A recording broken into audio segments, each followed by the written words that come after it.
Hi, I'm Andy Hirsch. And I'm Kate Connor, and we're here with our film Fort McCoy, which is a true story when my grandparents lived next to a Nazi POW camp in Wisconsin during World War II.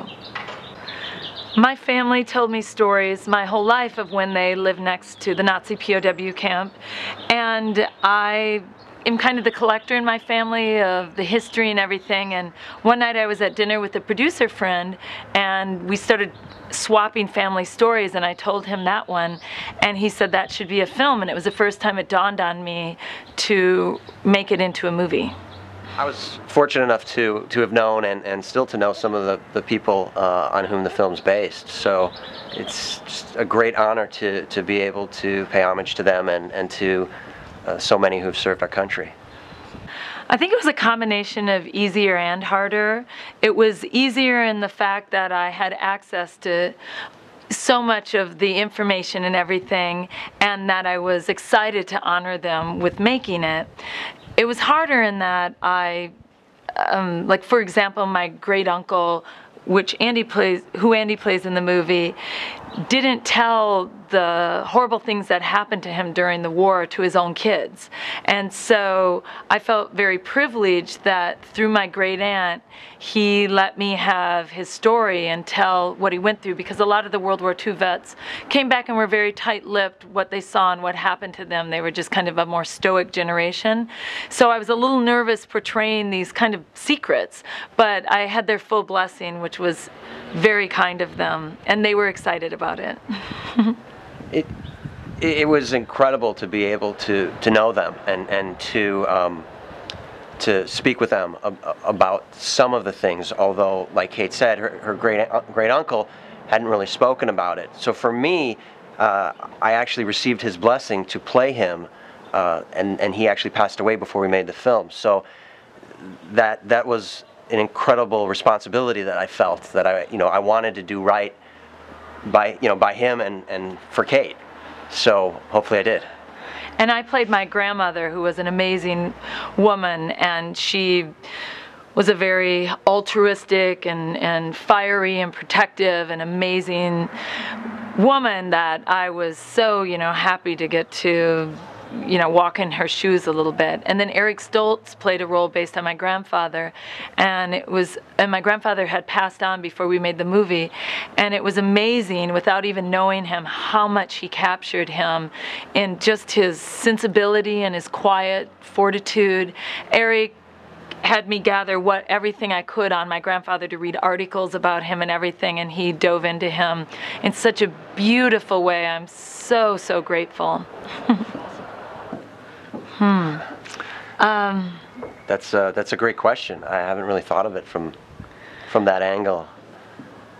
I think I had to learn to be able to show even the tough things, a little bit, how everything's not perfect. I know, and not just try to whitewash, your family story. My mother to this day can't watch war movies because she saw so much tragedy when she was there. And at the same time, she looks back at that time so nostalgically and fondly. It was a very romantic period of time. But, she saw so many people suffer and die during the war, and never to return, that she'd become very close with. So I think I learned to be able to just kind of show everything and be able to remove myself a little bit and have to wear the artist hat as well as the historian hat. Yeah, it's a great question. I really cannot. I really don't know at this point. I want to think about that because I don't have a good answer. No comment. Yes, that was a challenge. I'm a stickler about getting everything historically accurate. That's so important to me. So my research was very extensive. Besides reading books and watching things and interviewing people, I also went back to the real Fort McCoy a few times. They gave me access to their library, and I talked to experts and historians there, as well as going out to the surrounding towns whose little local newspapers are still on microfiche, because, you know, they've never been downloaded on the internet. So I researched it to a ridiculous degree and made sure that the detail was correct. Like, for example, we allowed the officers in the German army to wear the uniforms because that was part of the Geneva Convention, that even when they were captured, you know, all those little bitty things, and researching what people said at the time and the idioms and the colloquialisms and things like that.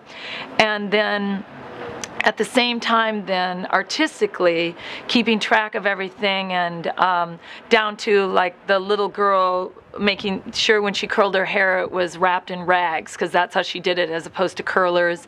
In fact, when my mother first read the script, I went through it and thought I had it all right, and she had one comment, and it was something so specific and technical, because she used to swing on a swing outside of their little cabin that was between the American Army installation and the POW camp, and I had in the script that it was a tire swing, and she said no, it was a wooden swing. All the tires went to the war effort. There was no rubber, because in the movie, which really happened, Lindsay Fonseca and Andy are on a date, and they get a flat tire and they have to ride on the rim.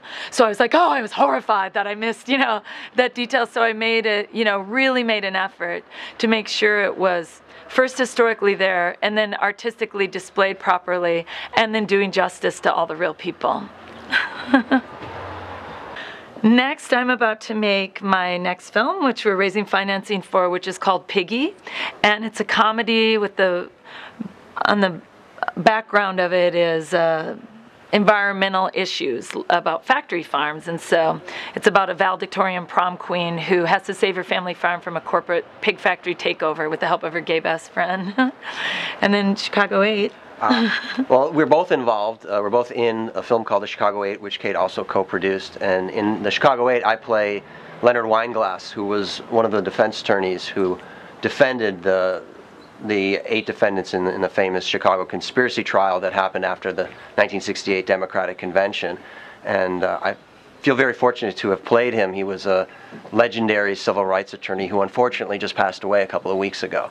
So that's the next thing I have coming up. And we were just at the Beverly Hills Film Festival premiere of that 2 nights ago. Yeah. So you have to watch for that coming out. And that also has Gary Cole and Philip Baker Hall and Danny Masterson and a nice cast.